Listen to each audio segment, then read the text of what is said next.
Yes, madam. Please start the presentation. Thank you. Good evening. Uh, I'll start with my case. Uh, PPT is not visible. PPT is not visible. Only we can see the downloads.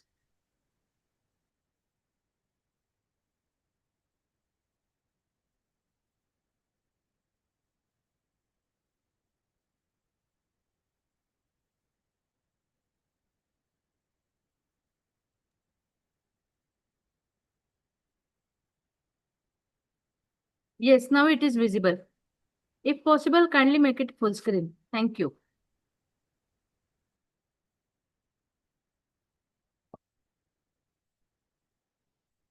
Good evening. Yes, it is full screen now. Please Okay. start.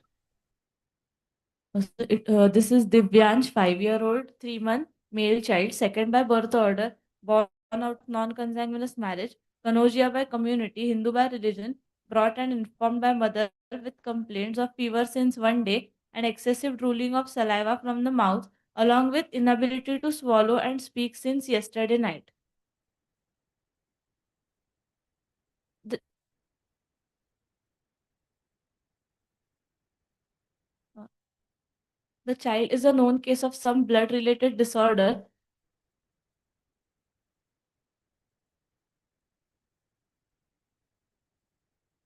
The child is a known case of some blood related disorder since 1 year of age. The patient was apparently all right a day prior when he developed fever, which was undocumented, low grade, single spike, relieved temporarily on medication. It was not associated with rash or chills. The mother also noticed that the child had difficulty in swallowing food and there was drooling of saliva from the mouth. The mother got the child to the hospital next day morning and was advised admission. There was history of deviation of angle of mouth to the right side. There was no history of any headache, any convulsion, trauma, blurring of vision, loss of power of any limb, bowel or bladder abnormalities, behavioral abnormalities, any ear discharge or gait abnormalities. The child was diagnosed to have a blood disorder at 1 year of age and was receiving a blood transfusion every 3 to 4 months. In July 2024, at age of 3 year 4 months, child developed acute onset right-sided upper and lower limb weakness. It was lower limb more than upper limb, along with drooling of saliva from the mouth and slurring of speech. The child was unable to walk, unable to hold objects in hand, and also was unable to lift the arm above the shoulder. The weakness was static, non progressive. The child was admitted for the same for 9 days. MRI was done during the admission. The child had residual weakness at that time of discharge. Physiotherapy was advised for the child post discharge, and complete recovery required almost 1.5 to 2 months. The child was started on some medication for 3 months, and later, 2 to 3 monthly blood transfusions were ongoing for the child. Next year, in September 2025, the child developed acute onset of left-sided upper and lower limb weakness. Again, lower limb more than upper limb. The intensity of weakness was lesser this time than the previous episode. The child was able to walk but had frequent falls. The child was able to lift his arm above the shoulder, hold objects, but the grip was weak. Drooling of saliva and slurring of speech was present.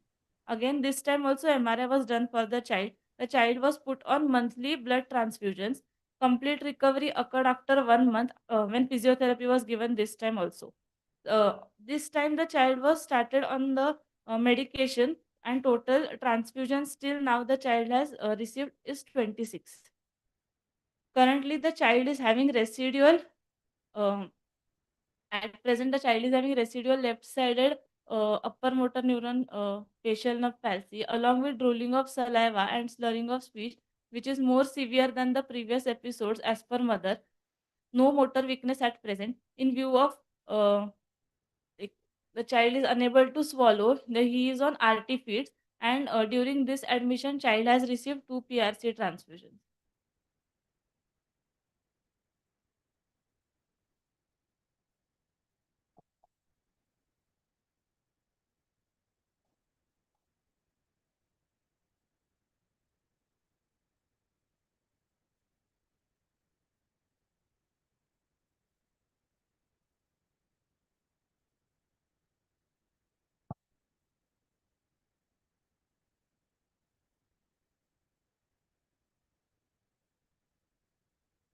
So 5-year-old with fever for 1 day and drooling of saliva with inability to swallow and speak since yesterday night. So what will be your thought process on this?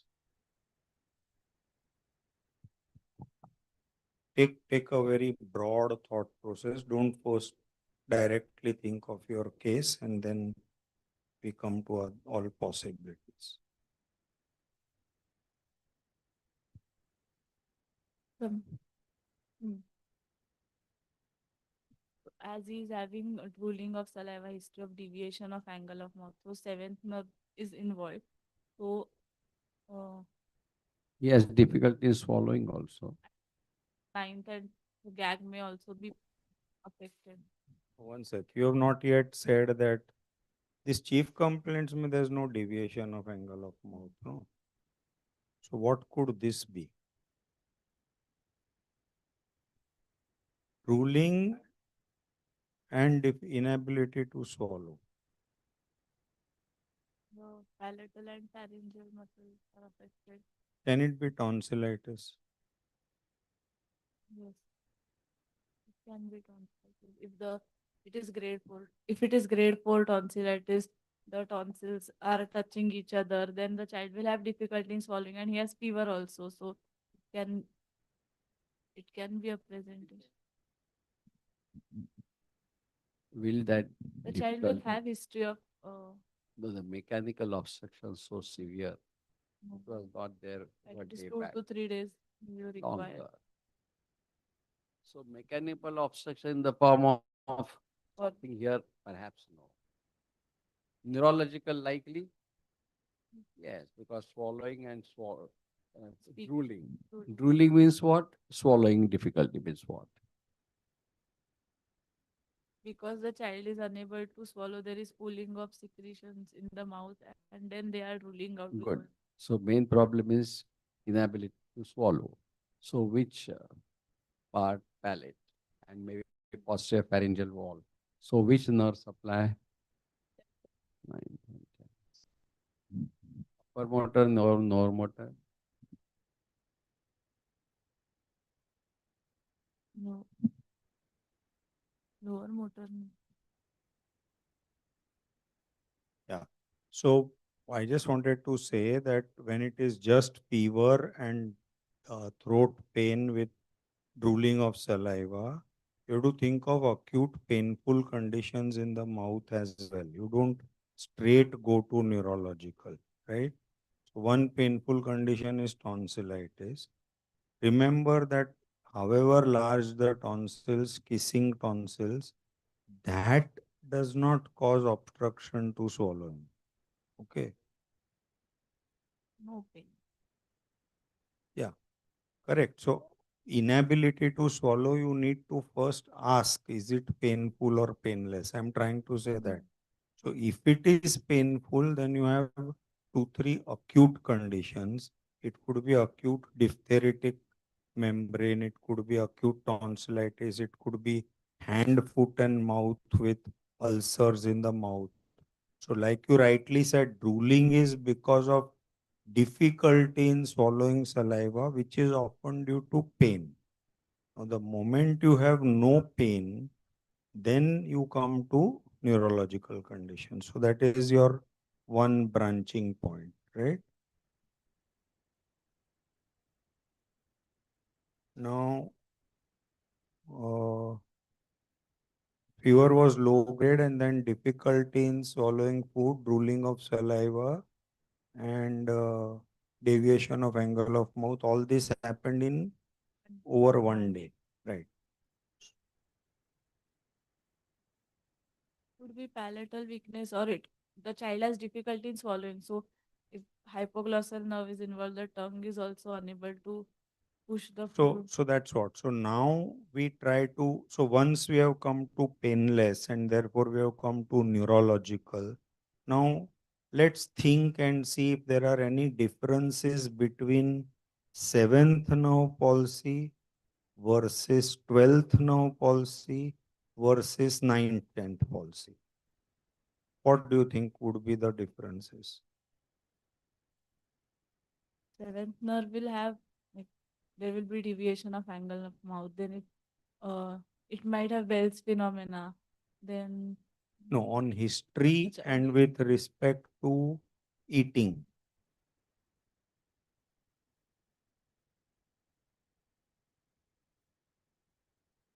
we can ask. For mastication, seventh nerve has a role. For swallowing, seventh nerve has a role. Then where is the role of the seventh nerve? Taste, sensation, part, vision.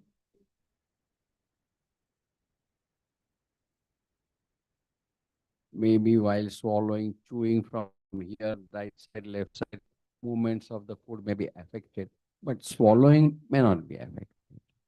He may have a little drooling because of excessive, but real swallowing, once the bolus goes behind, going down may not be very difficult. Swallowing is not affected, but while they are chewing their food, they may spill some food from the front. Okay, because both the facials are not good, so these muscles are not tight. That's what you test now when you test for the tightness of these muscles. So there may be some spillage of food, right? When will there be swallowing difficulty? In which one? 9th, 10th, for sure there will be swallowing difficulty. And what will happen in hypoglossal?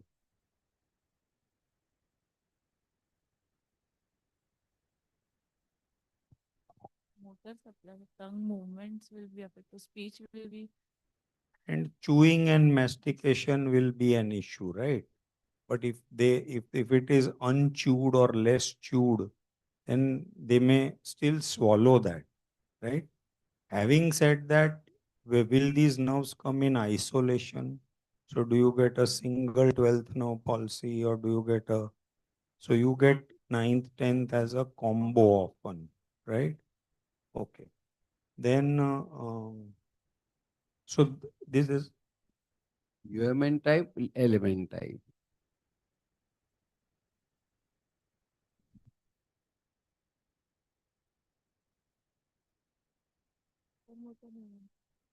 so what is the difference first in actual physiology? Then we'll see how it can it reflect clinically.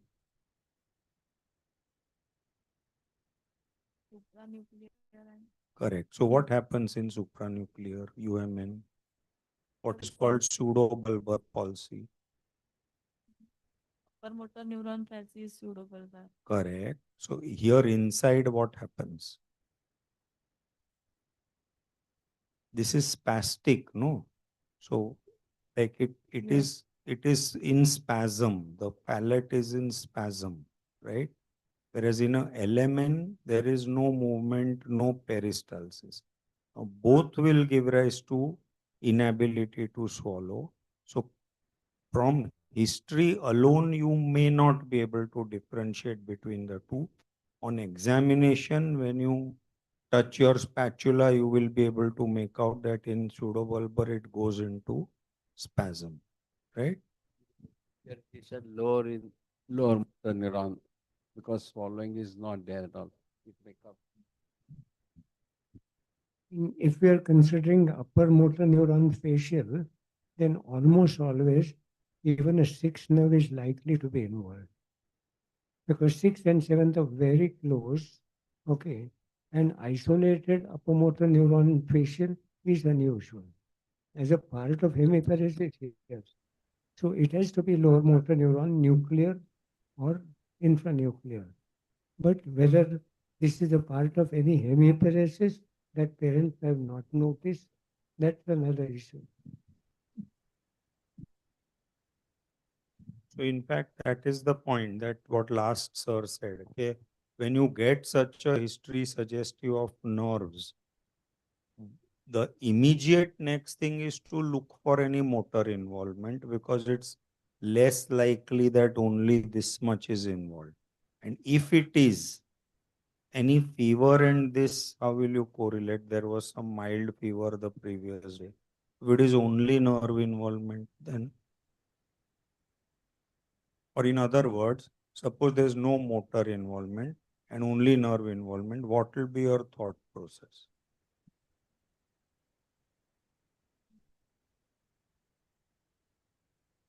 Viral. नहीं, यानी what is the pathology and where, which condition, where is it starting from?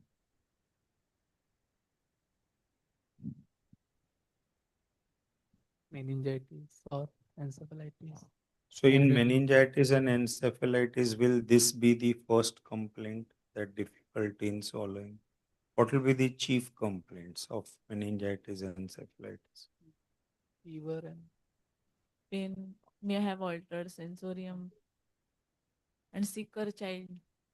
So which conditions can start with a neurological problem? Acute onset. Suppose you had difficulty in walking, which condition would it start like that? Vascular involvement. Vascular involvement is usually of a territory, no? So it gives rise to a big area like a hemiparesis, etc., hemiplegia. So GPS can start like with this. Ulta from above downwards, some infection, post-infectious polyneuropathy. Okay. So there are some conditions like polio-like illness, GBS, which can start from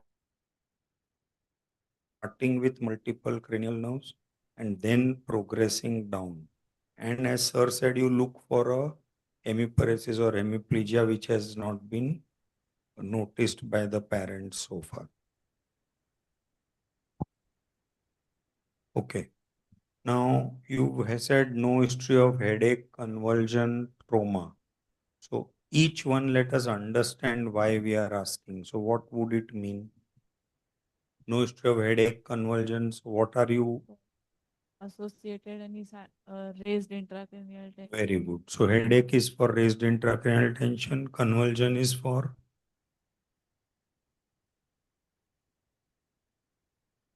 It's very important. You're right. But you should understand why we are asking. This has developed post-convulsion. Correct. One is that Todd's paralysis. But if there is a convulsion, there is, let's use the word seizure. So suppose there is a seizure, what is the anatomical localization in the brain? Cortex or gray matter. So it helps you to decide whether that is involved or no, right? Then trauma. So obviously you're looking at etiology as trauma. Then no history of blurred vision. So what is the thought behind that? Other cranial nerve involvement, Like optic nerve, then for eye movements 3, 4, 6. For vision, cool. for vision, second cranial nerve we have to ask the. correct. So we are just understanding subtle differences. So what is the difference in the visual problems if you get third, fourth, sixth involved versus second nerve involved? Third, fourth, sixth, they'll have eye movement problems. Correct. So suppose a patient's one side ka third, fourth, sixth is affected and that patient is not moving that side of the eye properly. What will be the clinical vision problem?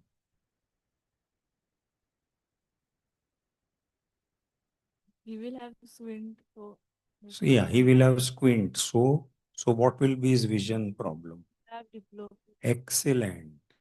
So what I'm trying to say is blurring of vision is a separate complaint. Diplopia will suggest third, fourth, sixth involvement, right? Now in second nerve, what is the functions of the second nerve? When you check second nerve, what all do you check?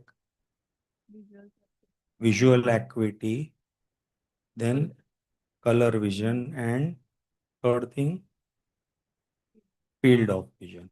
Now, out of this field of vision, parent is not likely to complain, very uncommon. So they'll just complain of visual acuity, right? So they may not be able to see if the second nerve is involved.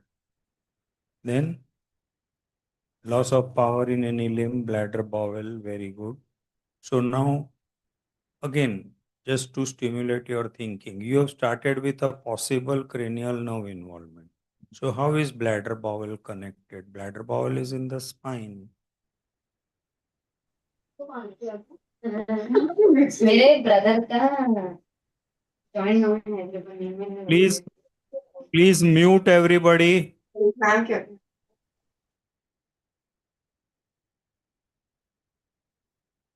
You said, sir, if the disease is progressing, like from above downwards, then we have at spinal level, whether it has progressed, then we'll have to ask about bowel and bladder involvement. Very good. And what else? Which give me example of a disease which can first affect higher functions and then come down to the spine also. Edem.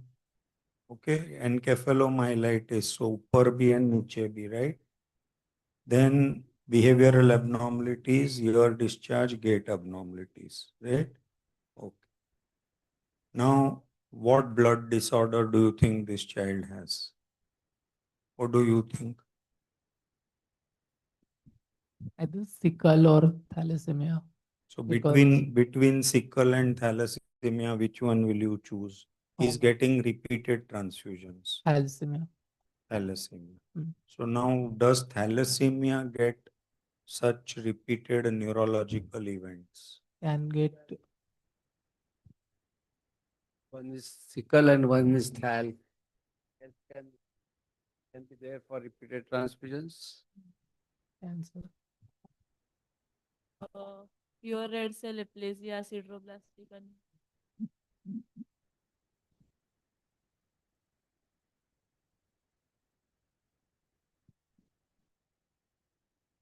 Even severe Thrombocyte. aplastics also receive multiple transfusions.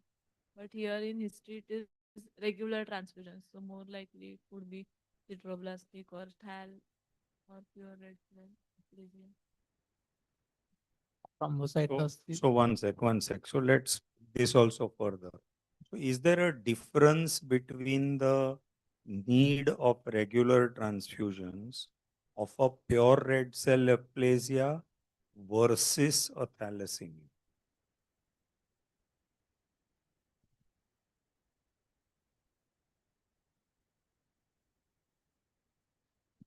Come, think, it is very easy.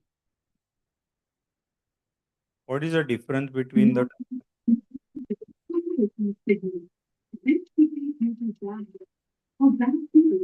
Please mute yourself.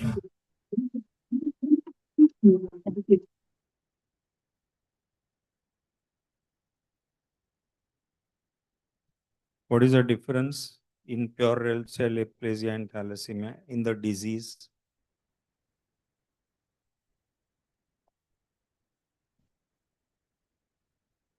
Thalassemia is ineffective erythropoiesis. So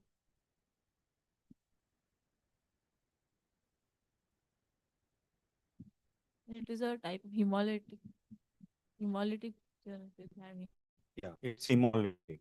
And pure red cell is?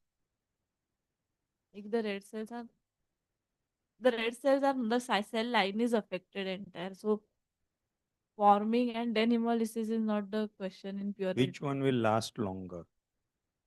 cell. Cells will last longer. So I'm just trying to say that the frequency of needing blood transfusion will be more in a hemolytic anemia because of destruction versus a production problem comparative, because this is repeated regular destruction, right? Okay. Now, which of these? At what age the first transfusion was given? First transfusion was given at 1 year of age, but that time he was not diagnosed. But 1 year of age. An average thalassemia measure would have come up much earlier. 6 to 9 months. So then we again look at what it is. More important is when you give a blood transfusion to anyone, Was he sick or not sick? Thalassemia major is not sick. Otherwise, majority of other conditions are sick. So that would make it. When the child received first transfusion, he had complaints of fever which was not resolving. So they had done a CBC which was suggestive of low hemoglobin. So it was at a peripheral rural center. So they had just given him PRC transfusion but not evaluated. But this happened twice or thrice. Then he was taken to this center and then he was evaluated because he was requiring multiple PRC transfusions every time with fever. Then he had been diagnosed. Right. So now we were discussing that these are some conditions which require repeated blood transfusions. Does sickle really require repeated blood transfusions? No, sir. Only during crisis or conditions like hypoxia, during stressful conditions, they require transfusions. Otherwise, they are HB. So now in this child, on the history, how you place one above the other? Possibility. We are discussing thal, we are discussing sickle, we are discussing pure red cell aplasia. And this child has had earlier also two neurological events. So based on history, some points, how will you discuss which is more likely here? Sir, if we take into consideration the transfusion history, then it seems like it is more towards thalassemia. But then, sir, like the You want to ask some other additional history to substantiate? Means history. technically, what else does thalassemia have which sickle may not?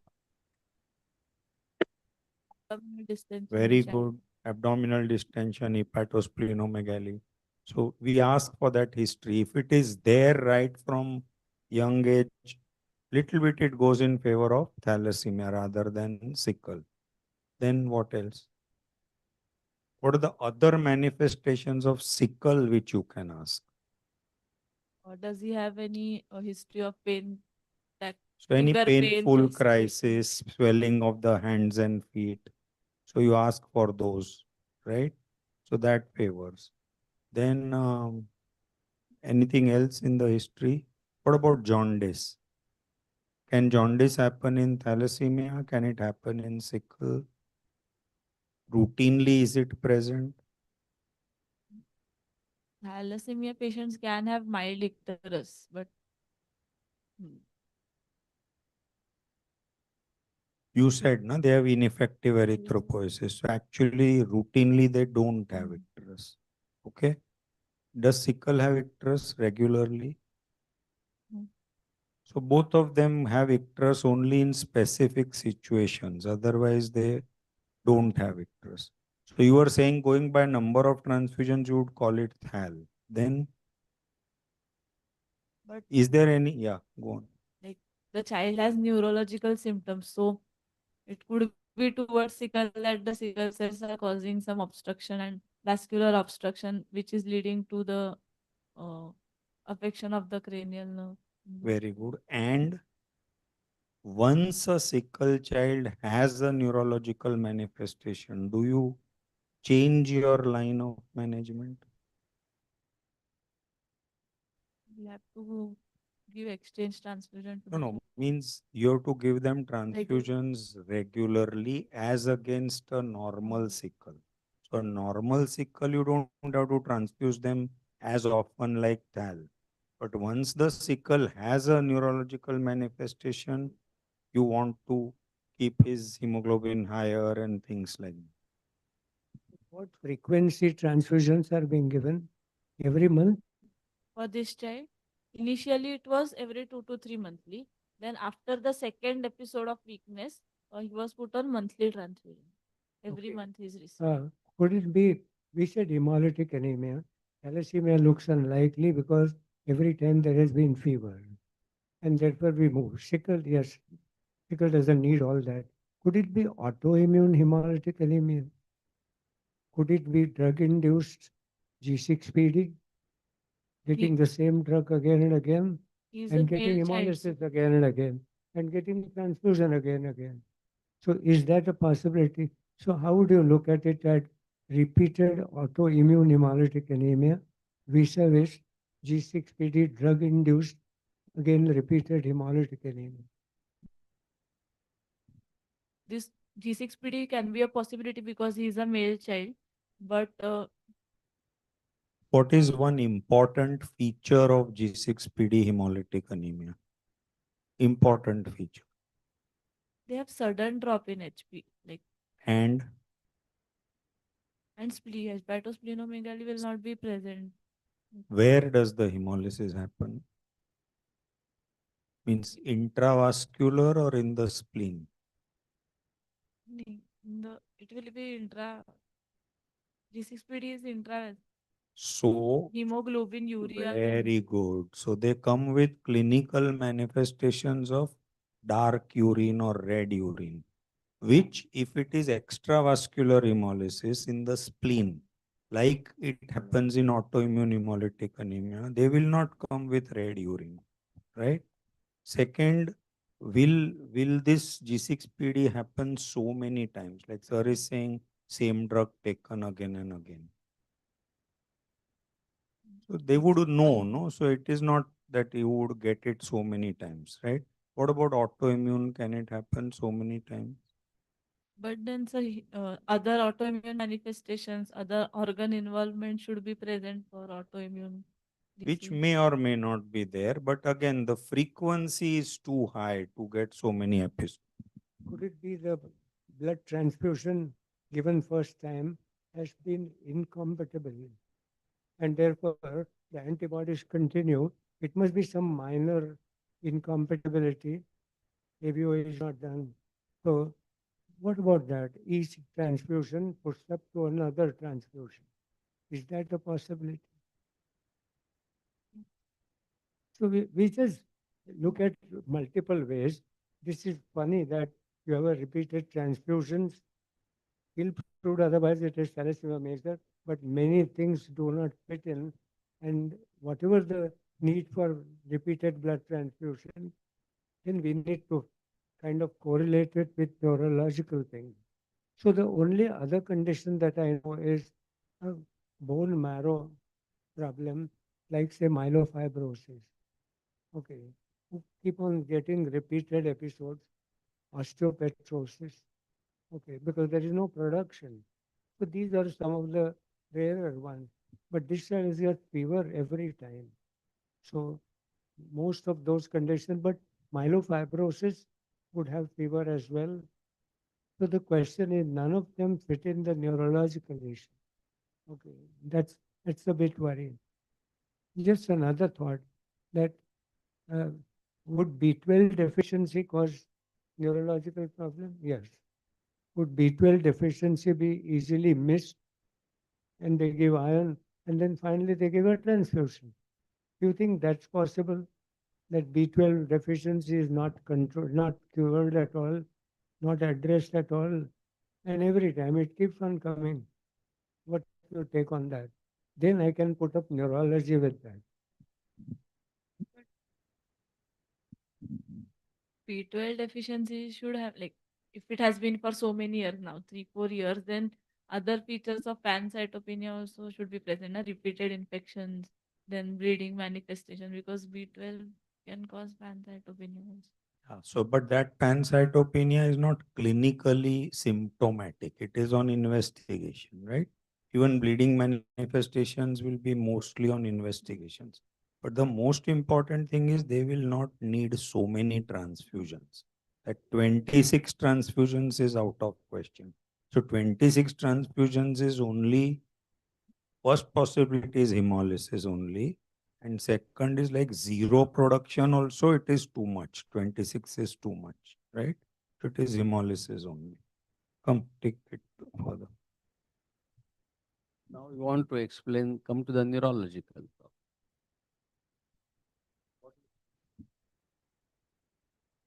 Then you will connect the two. So first two events, there was motor involvement along with the cranial nerve involvement, but this time it has involved. So what were different- they? It could be Hemiplegia, acute onset acute- hemiplegia, acute upper motor neuron type involving the face. upper motor neuron facial perhaps. So pathology, hemorrhage, thrombosis, embolism, It would be thrombosis, it could be acute vascular. onset hemiplegia, most likely thrombosis. Then he recovered completely, partially. They recovered completely, but took a longer time, like almost 1 month with physiotherapy, and he The was second started on. episode. Then the second episode. Second episode was similar, but the complaints were on the opposite side. So the pathology was probably the same. So because it is like both the sides are involved, so mostly vascular pathology only, because most thrombus can go anywhere and block. So it could be thrombotic pathology. So which one of these hemolytic anemias or hematological problems which we consider can give rise to thrombosis centrally? He's a male child, so protein C proteinase deficiency in the pathway can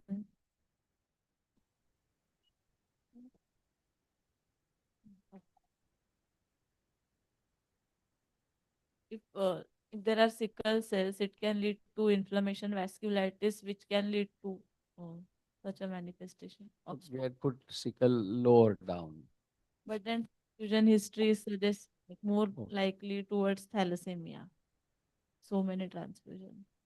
You have seen so many thalassemias now.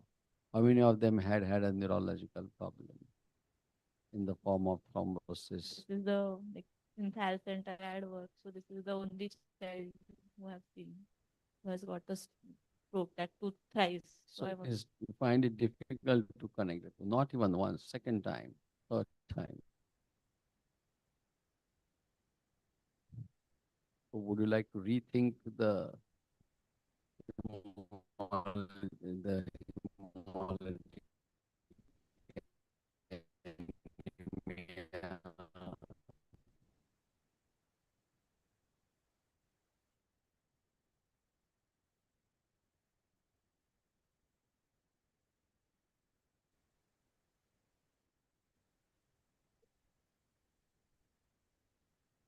What you would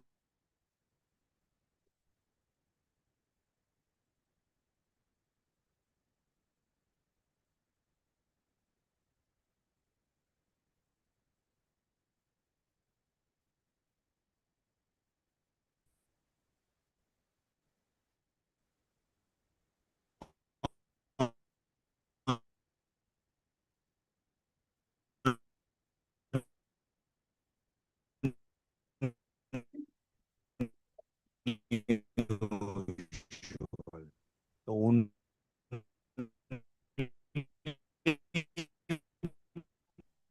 बोलो आपने possibility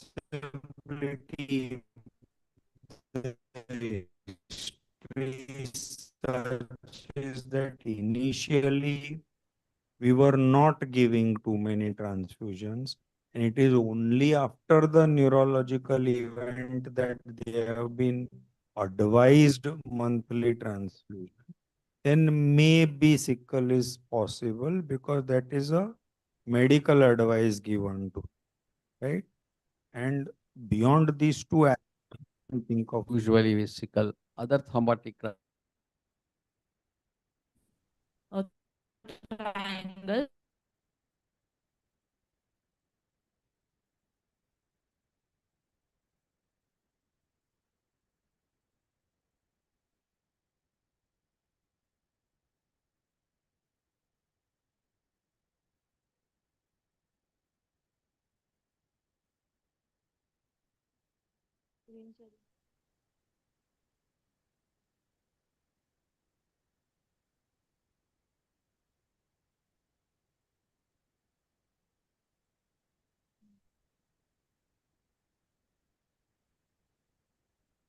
uh, 5.5-year-old male child were presented with fever and drooling of saliva along with inability to swallow and speak, with this being the third episode with associated history of deviation of angle of mouth to the right with history of requiring multiple regular blood transfusion could be a case of recurrent stroke secondary to hemolytic anemia. Most probably Thalassemia or sickle. Thalassemia or sickle.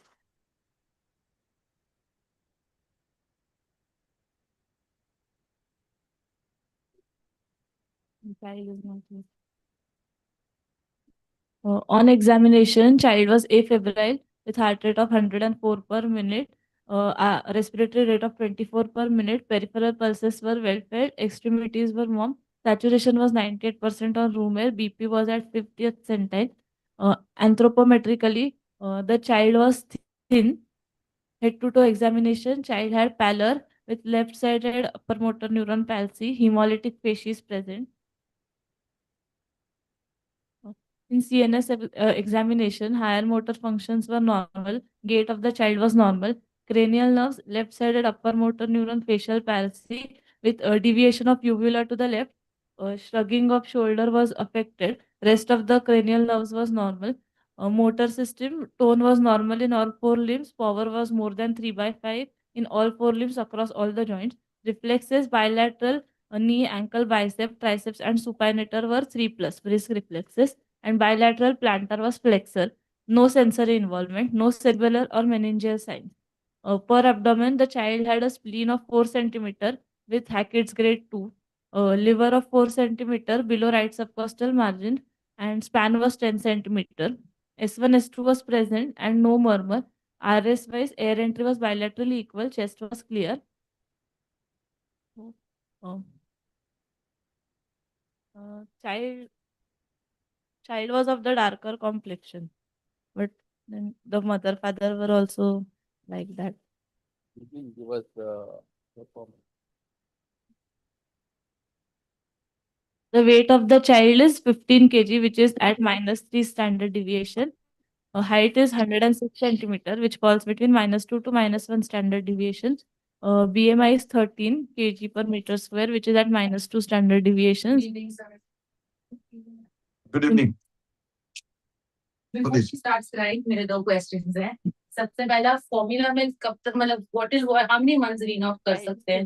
Because she's still having about 500 550 ml a day. और 14 months तो हो ही गई है. दो बार Please पियो, mute everyone. twice in a day. And Everyone, stop bottles. please mute.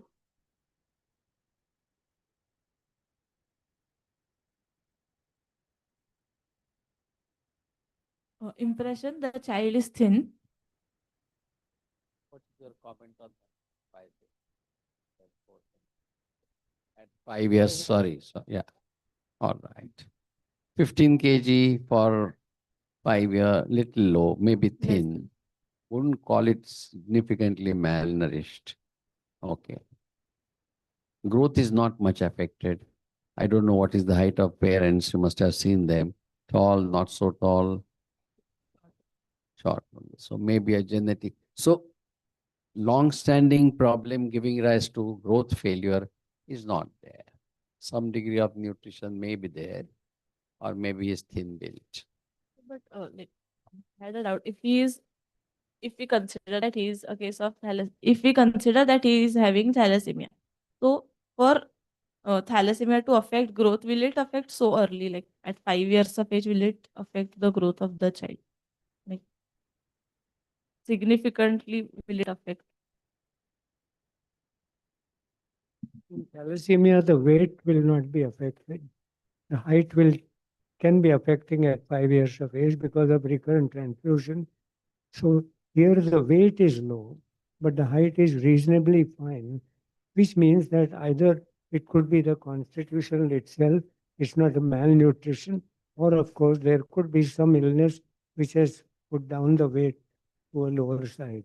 But to me, more likely, as the height is reasonably okay, this will not be really considered as one due to disease. It could be just, we don't know birth weight, we don't know the constitution of this child. So we will just now ignore that 15 for a while, but we will say that there is no chronic problem progressive. Affecting the growth. Also, this child has received a good number of transfusions so far. So means the growth will also be dependent on well managed versus poorly managed. Adolescents, their growth may be affected. Why? Because growth spurt is also there. So, and he, when the transfusions increase, iron overload also occurs. So Which part is that? it can affect gonad. Iron load affects liver, heart, then pancreas can be affected, thyroid, pituitary, Yeah. gonads. Pituitary important because he may have problem with the growth hormone and puberty. Okay, go ahead.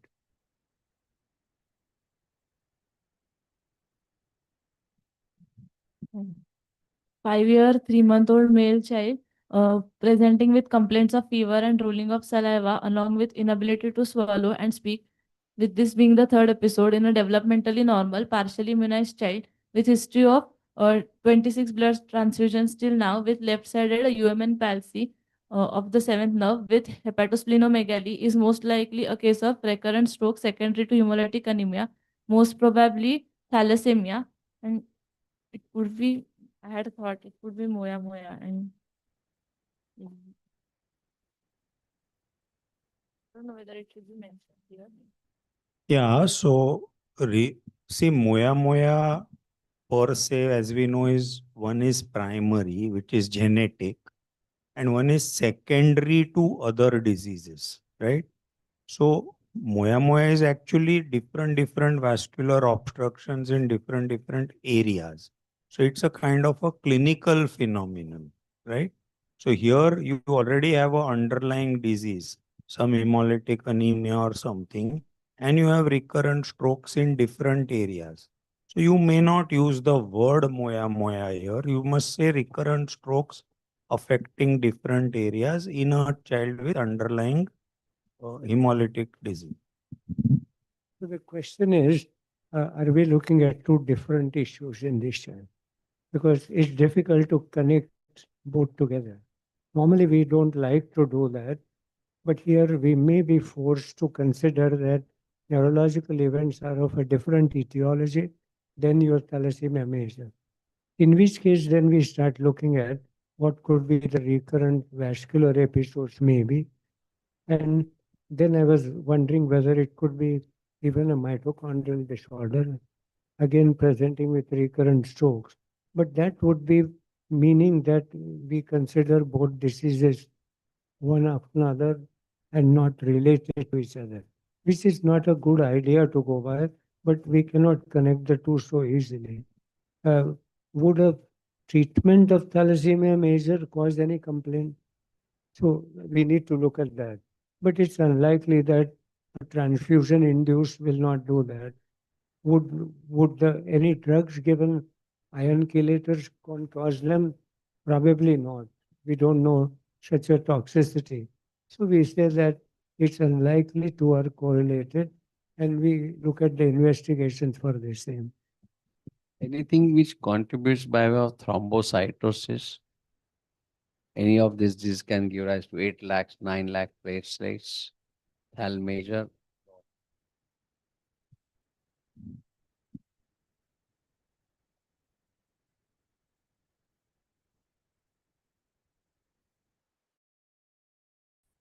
We had a CBC, which was suggestive of hemoglobin of 9.5 with MCV of 83, MCH of 27, MCHC of 32. So child had leukopenia. Platelets were 1,26,000.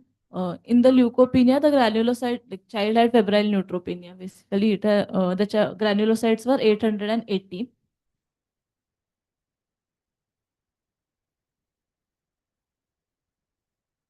Other DCT, ICT we had done for the child because we were thinking it could be to rule out autoimmune also, and repeat the transfusion frequency had also increased. So we had done a DCT, ICT, which was negative.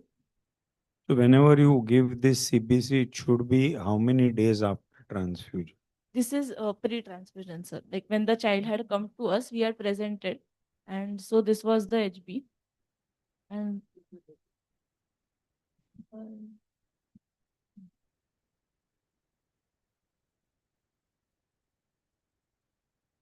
can we?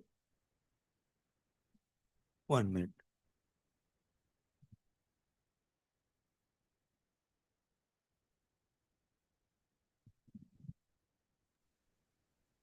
was sickling seen on peripheral smear?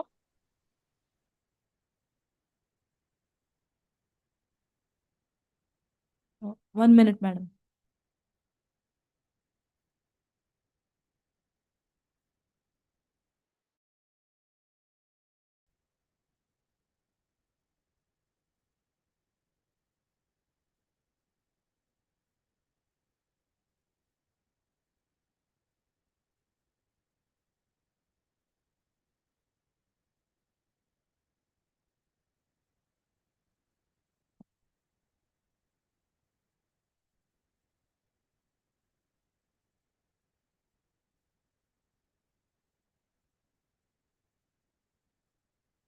Total Billy was 0.9, direct was 0.3, OTPT was 82 and 49 respectively, and electrolytes were normal. MRI was done, like I have all the three MRIs. So first, like I'll tell about this admission.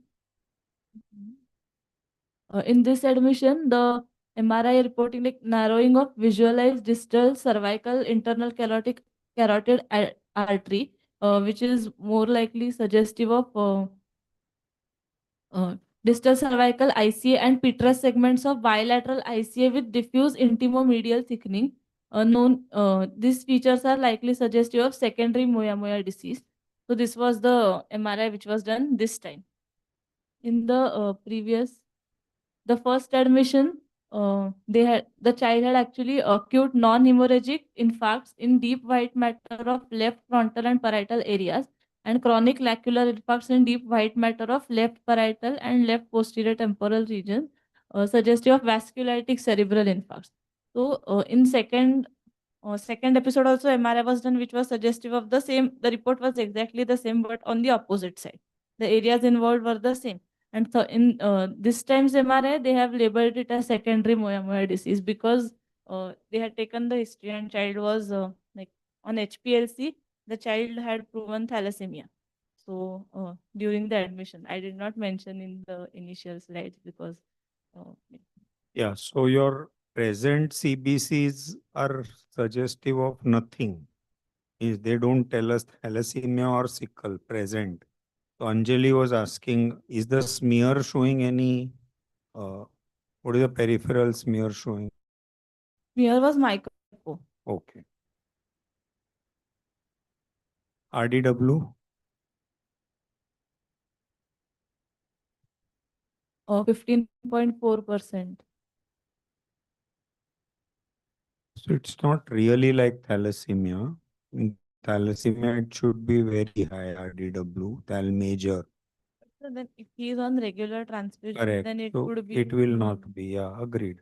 Agreed. Last transfusion was 20 days prior. Yeah. This episode, but he's on monthly, so every month he is getting transfusion. Correct, correct. So that's what I'm saying, that these CBCs will not really tell us anything about what is the underlying anemia. So we'll have to go by the HPLC only. What did the HPLC show? HPLC had HB, like beta thalassemia major with hemoglobin Santander was present. That subtype of hemoglobin was positive for the child. So then he was being transfused like thalassemia, monthly transfusions. And during the first two episodes, in between that, he was given aspirin for 3 months. But then he had to be kept on aspirin after the second episode also because it was recurrent.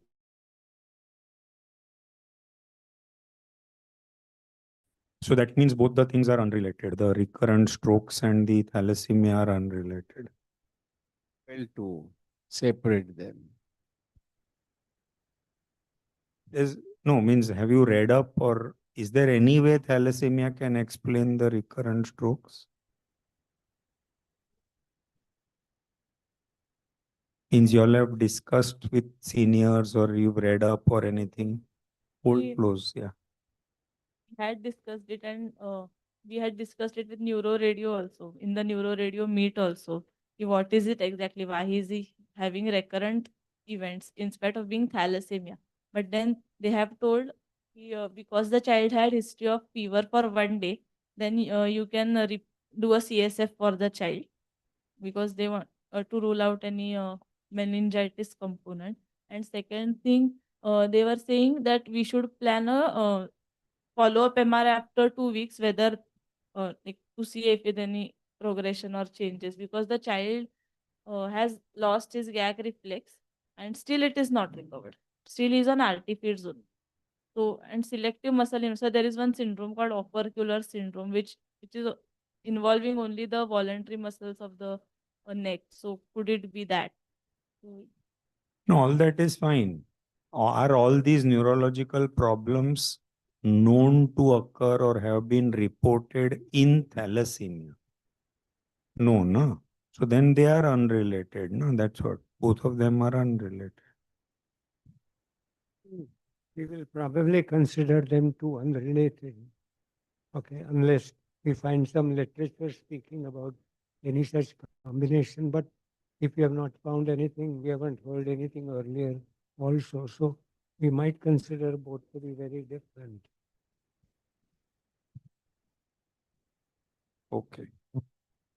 So now what is next planned besides transfusions? Nothing. we are planning to do a repeat MRI as advised by radiologists. So if anything turns up, and CSF studies are also planned. CSF, I don't But see how it will they was contribute. he was Yeah, saying it no, might no. not yield anything. Yes. And this is not meningitis. That fever is very mild. No, that is not meningitis. And anyway, I mean, again, why recurrent meningitis and all that? And that can still not explain the strokes. Strokes has nothing to do with meningitis in that sense, right? Should we do any related vasculitic workup for this? So like sir just said, see, I think one thing is clear that we are not explaining the strokes on thalassemia. That is clear. So now it is recurrent strokes. Now under recurrent strokes, one is primary or secondary moya moya. It could be primary genetic moya moya also. How do we know? That is one possibility. One is mitochondrial disorders. So we have to, if at all, investigate him from recurrent strokes point of view. And maybe this is one child where a whole exome sequencing will be justified, because then it will give you either primary moya moya or one of the mitochondrial genes or something like that. For example, a thrombotic profile would be a good idea to see whether there is any apla there. Okay, because that might tell you the etiology, which is immune related. But that's the maximum we could do about it now. Okay. Come, you are presenting the second case. Good homework to connect the two, though not really possible.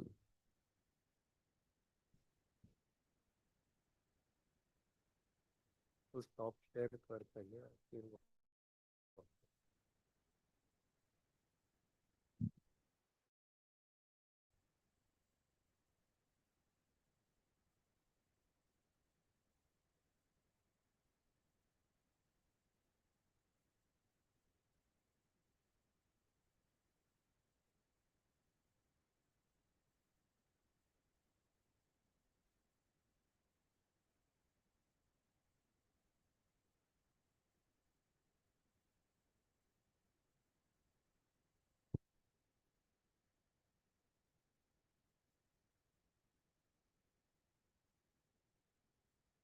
I'm presenting the case of newborn. Um, the patient is baby of Mrs. Sanjivani, 4-day-old male neonate. Mother's profile is 26-year-old. Mother primary G1 P1 L1 is a term neonate, 39 weeks, appropriate for gestational age. Birth weight is 3.1 kg by normal vaginal delivery. Chief complaints is yellowish discoloration of eyes and body for 2 days. No history of high color urine or pale stools. On We baby- cannot, excuse me, we cannot see the presentation.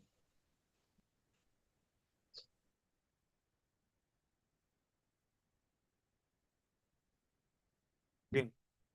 We'll do it again.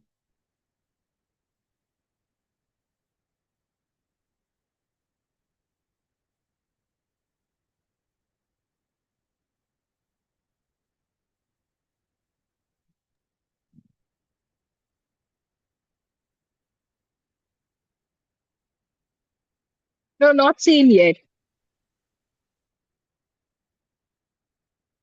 Presentation कहाँ है?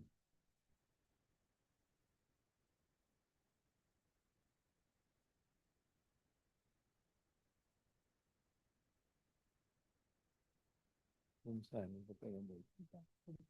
अरे तो खोल के रखना पड़ता है, ऐसे नहीं शेयर होता है। Just 1 minute. तेरा डाउनलोड्स में से प्रेजेंटेशन पहले खोल के रख, इसको मिनिमाइज कर।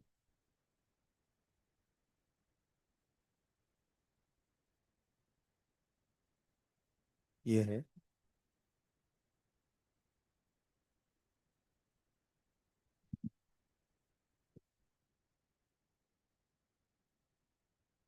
Now you can see. Yes, sir, it is visible. Yes. Start कर वापस। The patient is baby of Mrs. Sanjivani, 4-day-old male neonate. Mother profile is 26-year-old female, primary, G1, P1, L1. Gestational wise term 39 weeks. Baby is appropriate for gestational age. Birth weight 3.1 kg. Mode of delivery normal vaginal delivery. Came with complaints of yellowish discoloration of eyes and body for 2 days. No history of high color urine or pale stools. Baby was clinically well still 2 days, passing meconium within 24 hours. Currently passing urine 6 to 8 times a day. Mother notices yellowish discoloration over face on day 3. Then yellowishness gradually progresses to trunk and admitted for that. Currently, no history of irritability, lethargy, high pitch cry, poor feeding, posturing, or seizures.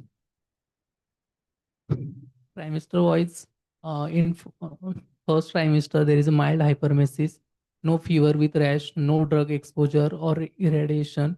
Routine blood investigation were normal. In second trimester, weakening was felt at 20 weeks, compliant with iron folic acids. In third trimester, two TT injections were administered. No complication, no PIH, GDM, bleedings, spotting PB, chorioamnionitis or UTI. Scans also normal. Intrapartum and course on delivery. Labor spontaneous onset. At term, antenatal steroids were not required. Liquor was clear. No meconium staining. Delivery normal vaginal delivery. No instrumentation required. Birth status.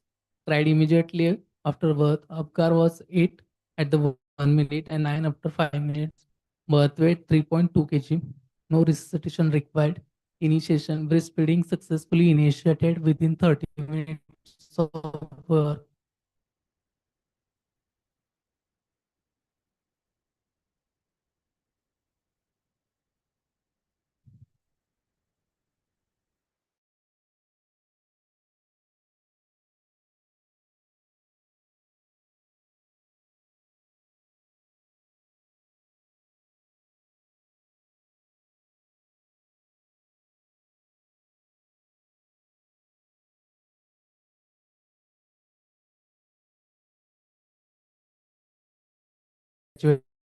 Uh, Feeding history wise, adequate feeding confirmed, no signs of weight loss or poor intake. Exclusive direct feeding, 8 to 10 feeds per day, 15 to 20 minutes for duration. Baby sleeps 2 to 3 hours post feed. Positioning, head and body in straight line, whole body supported, body facing toward breast, abdomen touching mother's abdomen. All the positioning and attachment we are right.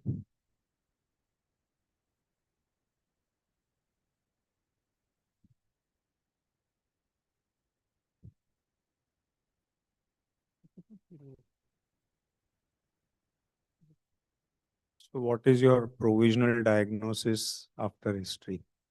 This term is the term AGA appropriate for gestational age?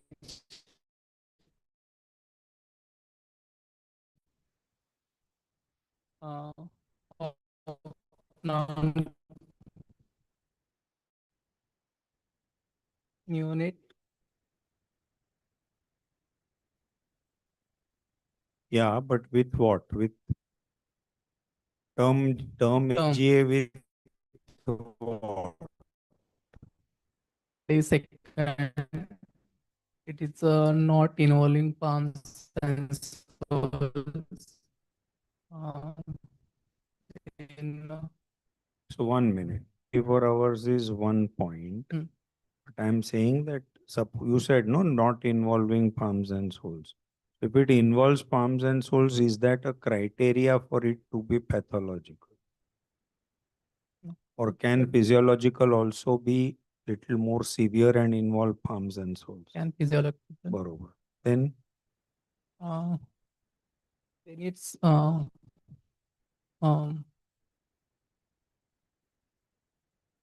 what I'm trying to ask is that how do you judge whether it's physiological or no?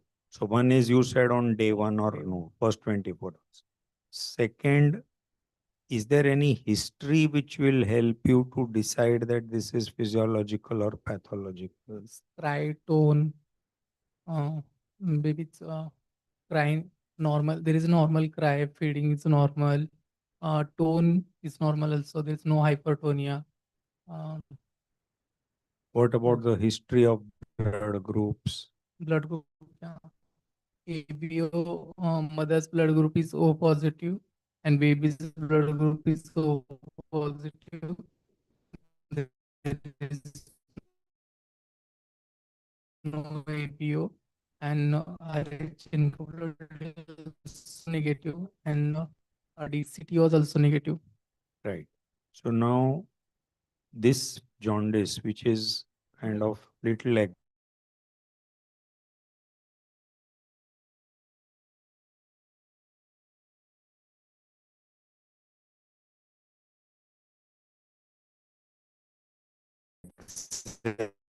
exaggerated or little increased. What could be the possible reasons? You said meconium was passed on day one. What is the importance of that? Suppose meconium is not passed on day one. What are your thoughts? Meconium plug or meconium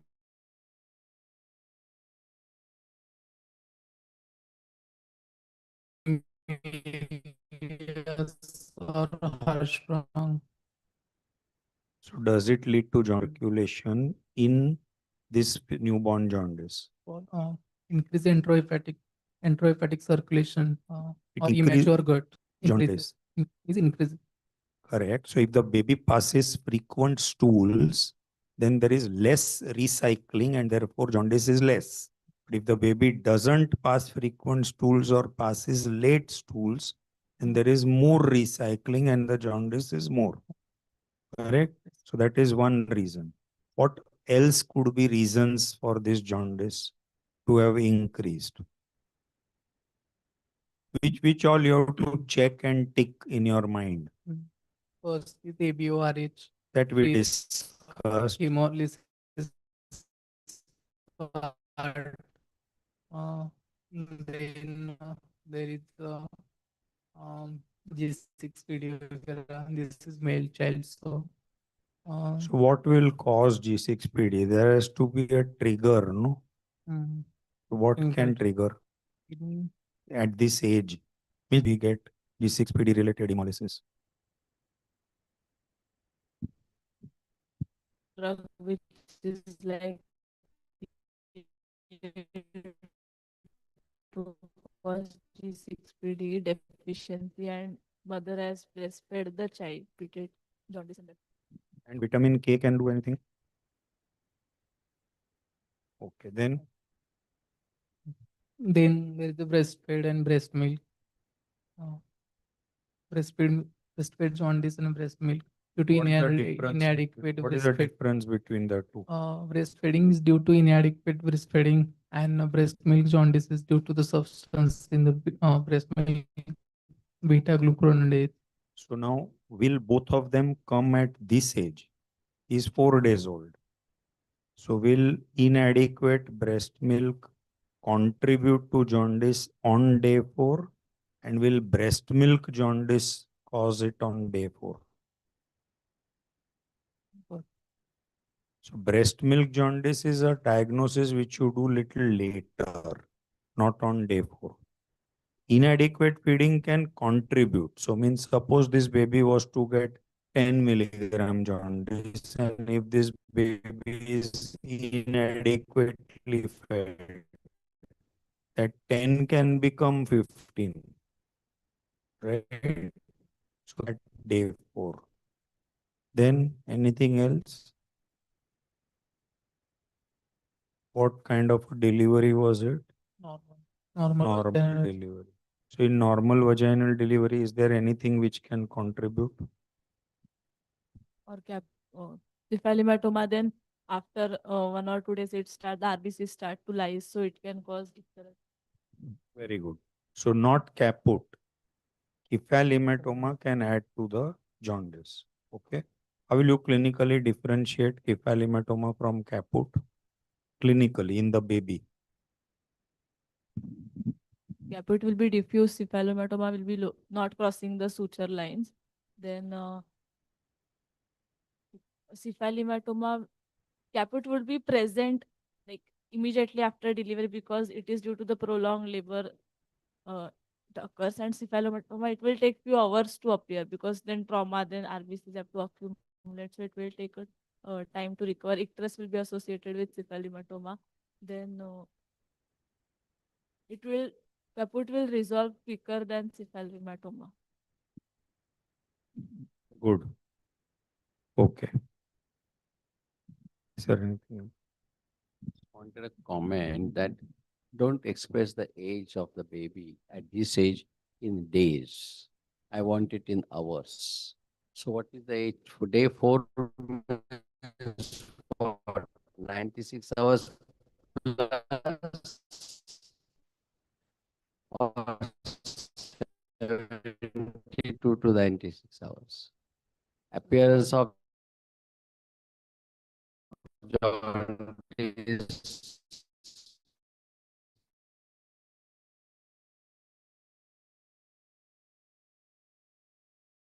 and then what we are seeing matters here, everyday matters. So what is the age of this child in hours? Nearly 90. It appeared at between 48 and 72 hours, day 3 to day 4. If he is interested in finding out the time of jaundice, and suppose you want to correlate some birth asphyxia or something, the event, then at least in these cases, first 4 or 5 days, day 2, jaundice appeared at day 2 is confusing. Baby was born on Saturday night and jaundice appeared on Sunday. So according to the parents, Saturday was day 1, Sunday was day 2, but it was less than 24 hours. Go ahead. On examination.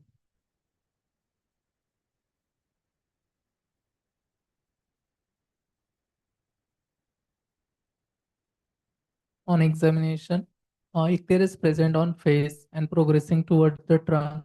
No progression of palms and soles. No pallor sign or any bleeding manifestation. Morphic One sec. features. Where will you look for?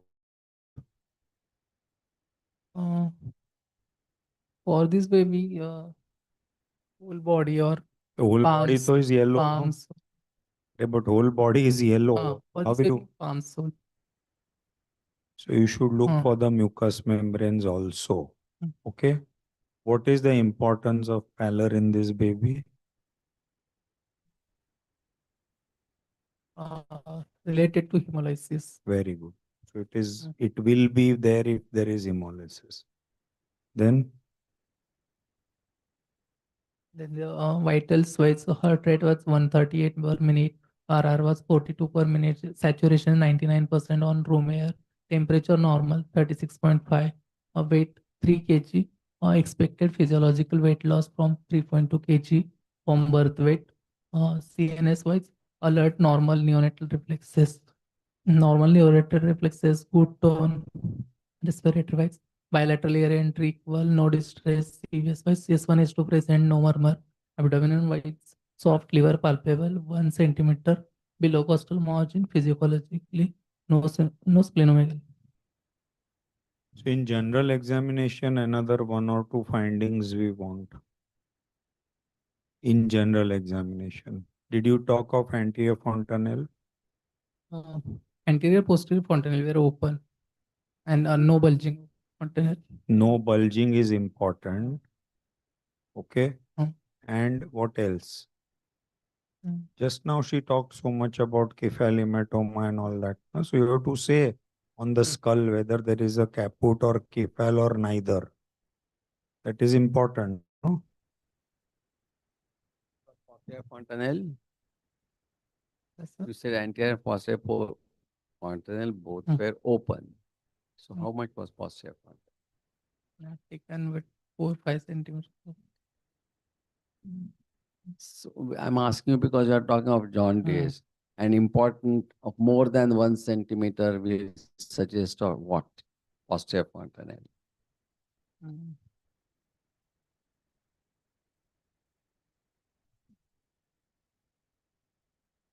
Thyroid can have open fontanelle. Hypothyroid, no? You said earlier. So more than 1 centimeter, less than 1 is normal. Up to what age? When should posterior fontanelle 18. close?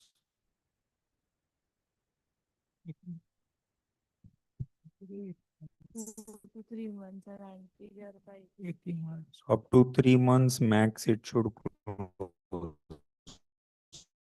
Posterior fontanelle. Posterior 3. In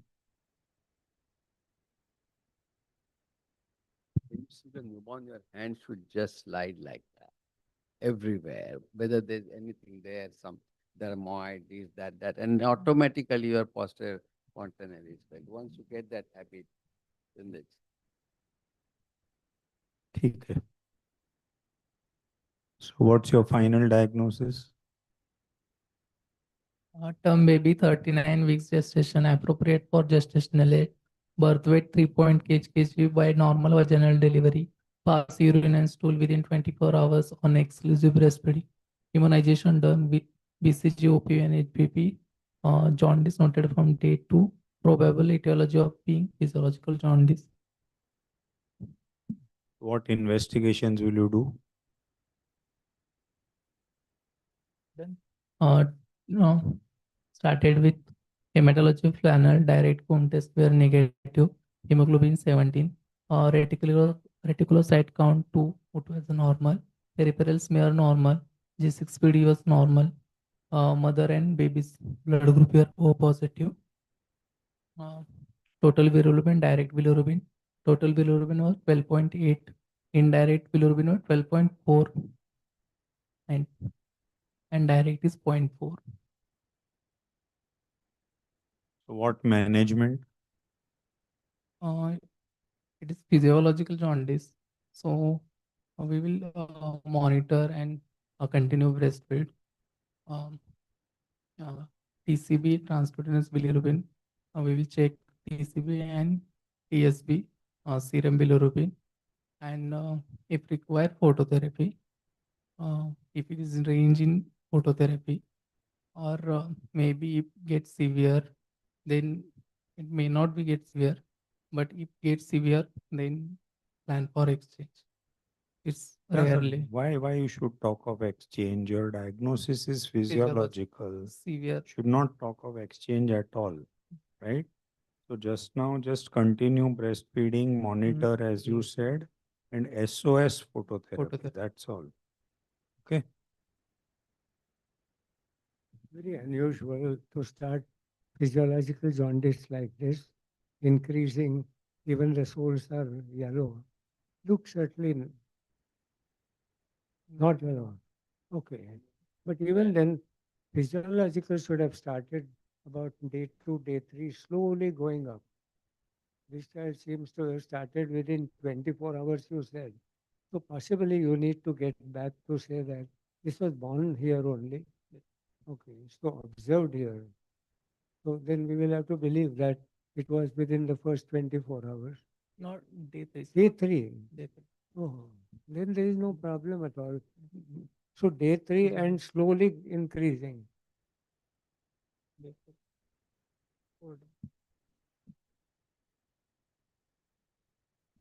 Okay.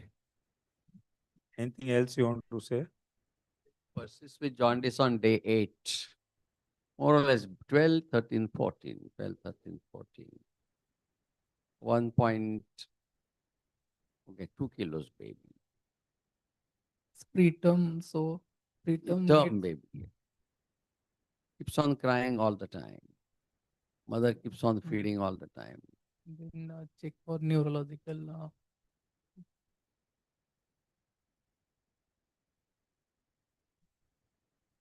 Then he was admitted and given IV fluids. No, top fits were started and the jaundice disappeared. Now you said na that inadequate feeding ka Inadequate jaundice. So feeding, sir is giving history suggestive of inadequate feeding. So you look at that, right? Now suppose the jaundice goes on till 17, 18 days. Then what will you do? Evaluate the child for pathological causes. Like so according to the history and labs, we have to first categorize whether it is indirect. This one, this case only. Suppose this baby on day 18 still has significant jaundice. What is your next step?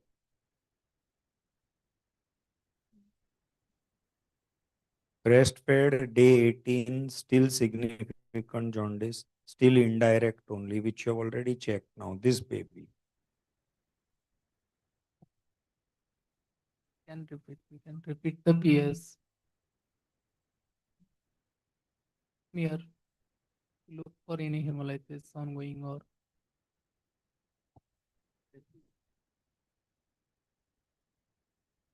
There's a difference between progressive, which is rising, and persistent. Second is what hemolysis will get worse on 18th day.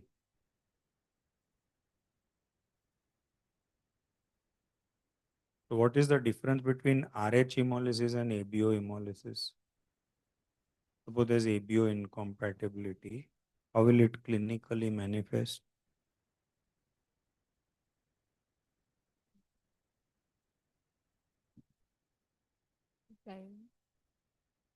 So it will be prolonged and persistent rather than the zoom up which goes in RH, right, on your first few days. Okay, fine. Then what else? What is the most likely diagnosis if the babies, you'll again check for all these aggravating factors. First and foremost is adequate feeding. You check adequate feeding, it is there. Then what is the most likely diagnosis? And there's no pallor. So no hemolysis. What is the most likely diagnosis?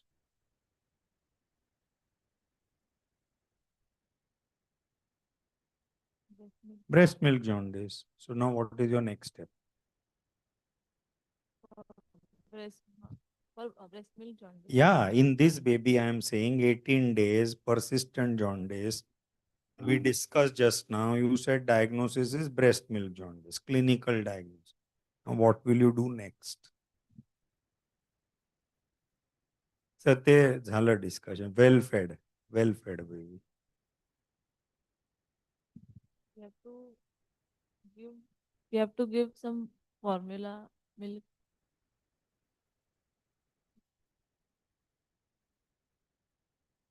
So in other words, once you think of breast milk jaundice, the next step is do nothing. Just tell the parents that this will go and just wait, just monitor. Sir just made a point, difference between persistent and progressive. So if it is persistent, you just keep monitoring, clinically observe the baby. Don't even keep poking every day and observe. It will go slowly. You don't have to stop breastfeeding. In books, it is written that if you stop breastfeeding for 24, 48 hours, the jaundice will come down sharply. But you have to never do this actually. If you restart, the jaundice will not again come up.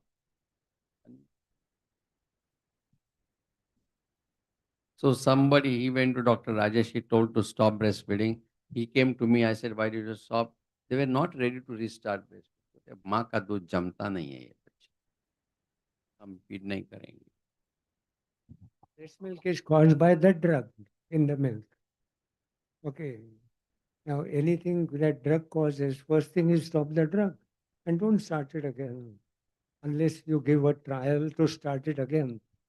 So why does he say that continue breastfeeding? It's like saying continue the drug even if it's causing trouble.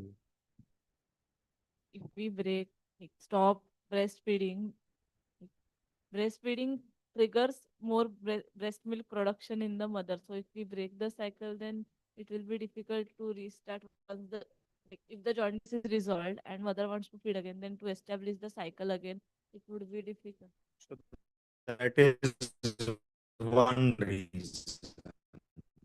What is a bigger reason? Sir just told you. Huh. Will the family allow the mother to breastfeed once they know that the jaundice was You- caused by breastfeeding?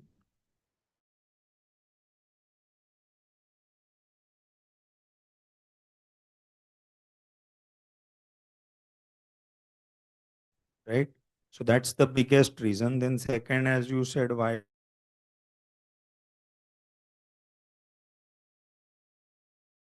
do you want to interrupt? And is there any harm? Are you worried about any harm? Suppose you continue breast milk, will the child become chronic? Why not? Around secondly, breast milk jaundice is not so progressive. So it will not go to 30 and 40, right? So ultimately it will just resolve, just wait and watch. So this is indirect.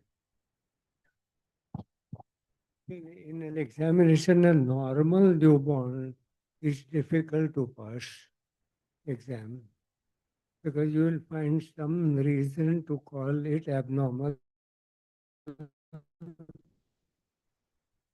Is pick up, you say his eyes look like this, his tone is little low, and I think that's a dangerous kind of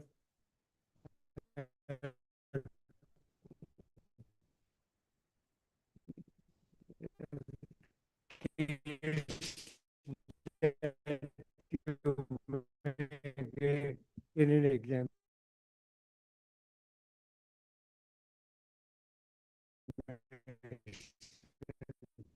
Because we